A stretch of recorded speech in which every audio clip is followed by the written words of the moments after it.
So, Alessandro, that harp, that's pretty synonymous with Guinness. I mean, it's pretty synonymous with Ireland in a lot of ways, but with Guinness especially. When you're used to looking at bottles or cans of Guinness Stout, that harp is pretty prominent on there. We just did a double review of Harp Lager and Guinness Blonde, and you can see the harp that's right there prominent on the branding. Do you know what that harp is and where that comes from? What's the story behind it? So that's a fantastic question, and I think that this opens up a whole world of whole can of worms. But let's keep it just like very simple to begin with. Well, the harp itself, the logo that is used, is taken from a harp that was an actual harp that was made in the 14th century that is currently preserved and kept at the Trinity College, and it's called the Brian Boru's harp. Now, Brian Boru was this Irish king that brought together all the Irish tribes and fought the Vikings out of Ireland for the first time. And there's also actually a melody, Brian Boru's March, that is still played. So there's a lot of traditions, a lot of history behind that symbol. And on top of that, the harp itself is so tied into Irish culture because it really is. Bards were the kind of like the poets of Irish culture, and they always had the harp with them, and they would tell stories, bring on the tradition, and move around from village to village. So they were the keepers of the Irish culture. That's so cool, and it's so cool that the harp is still preserved. I mean, I've been to Trinity College in Dublin, and you can actually see it there behind the glass casing. That in the Book of Kells that's still there that you can go check out, which is really cool. So, having said that, I mean, the harp isn't just something that's associated with Guinness, right? I think a lot of people think that this is almost like the Guinness logo, along with their font and the text. So is this a proprietary kind of copyrighted thing from Guinness? I mean, because you see it in other places. I mean, I've seen it on money before. I mean, you see it used in a lot of different ways just within Irish culture and a lot of different things. So does Guinness have any kind of copyright on this harp?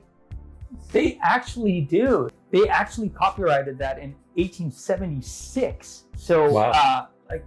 Long Sneaky time Arthur ago. Guinness. But the crazy thing is that you're right.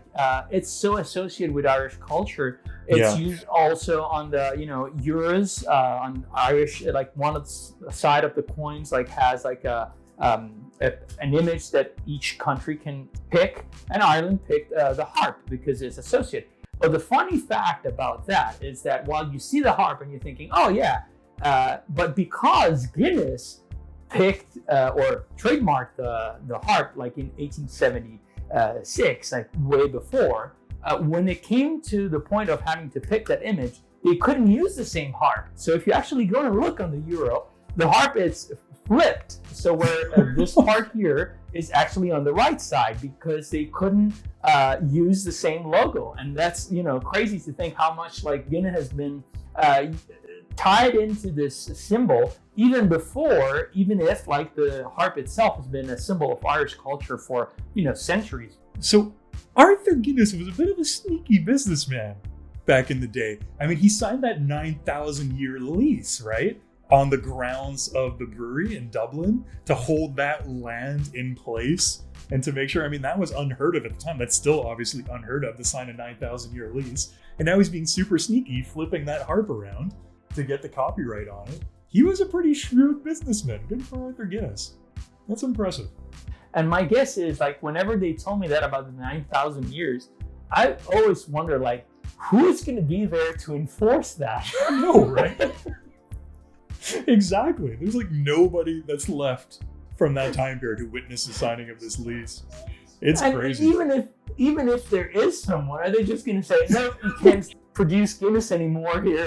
What? What's going to happen? Come on. I know. A 9,000-year lease. It's so insane. And they have the lease in the storehouse, right? If I'm not mistaken. I don't remember if it's a recreation, but you see behind glass, they have at least a page of it or a piece of it that you can look at. I might be imagining that, but I seem to remember done that tour a couple of times. Sneaky Arthur Guinness. well, there you go. Everybody knows the story behind the Guinness Harp.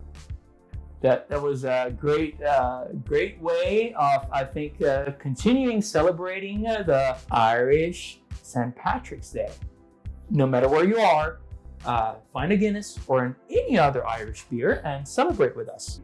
Celebrate with us. Hopefully you learned a little bit about Irish culture over the last week and a half. Cheers, everyone.